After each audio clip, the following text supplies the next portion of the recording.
Is the former leader of the Independence Party in Great Britain that led the Brexit campaign, as well as a Fox News contributor. Good morning to you, sir. Good morning. Okay, so let's talk about your take on the parallels between Trump and Le Pen. Are they an exact match? How is that viewed there in France? Well, it's very interesting. The way the international media are portraying this is Macron is a centrist. He's nice. He's cuddly. He is the really good guy. Quite why he's called centrist when he was minister in a hard-left socialist government, I don't know. And then Le Pen is painted out to be far right. And let me just tell you something. The origins of the French Front National may well have been far right, but she's dragged them, I think, a long way from that. And in terms of security, in terms of believing in sovereignty, in many of those things, she has a huge amount in common with, firstly, the Brexit campaign, and secondly, with President Trump.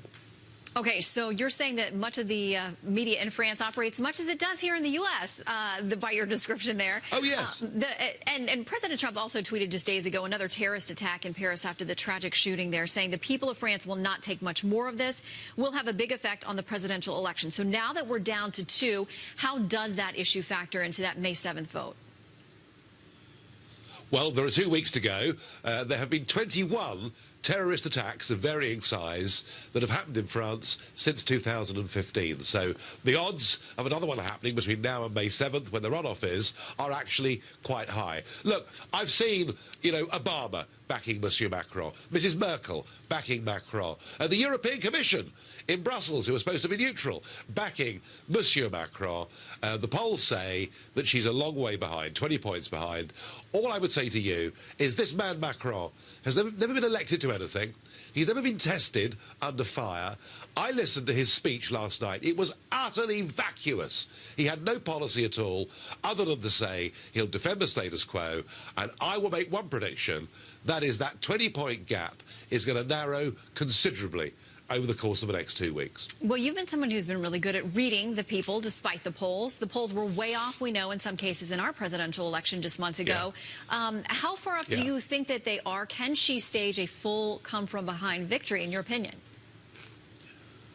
Well, I did call it for Trump a couple of months before the election of November the 8th, and I'm not yet calling it for Le Pen, but I would suggest to you that the gap is probably more like 10 points than 20 points, and there is still all to play for. And given last year, Brexit, Trump, and all sorts of surprises, don't write this off. There is going to be a real debate here. In fact, in many ways, France is having a referendum on its European project membership. This is a big, big battle of 2 huge cultural ideals. One, the globalists who believe in open borders, and the other, those who believe in nation-state and protecting their people. And I think this will run a lot closer than most of your commentators in Paris are saying today. A lot of folks around the world think that the U.S. President should not be weighing in at all. He has not endorsed a candidate. He has tweeted. He has said some things that have been positive about Marine Le Pen's positions. Here is what his chief of staff, Reince Priebus, said yesterday when he was asked directly about that. Has the president taken sides in the French election? Is he unofficially hoping Marine Le Pen gets into the runoff? No, not at all. I mean, not at all.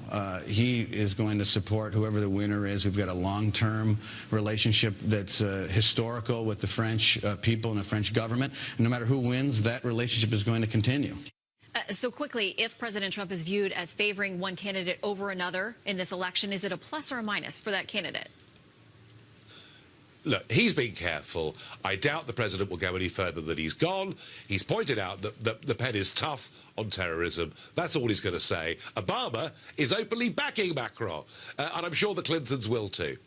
Well, we're glad it's as interesting there as it is here, sir. Nigel Farage, always good to see you. Thank you. Thank you. There has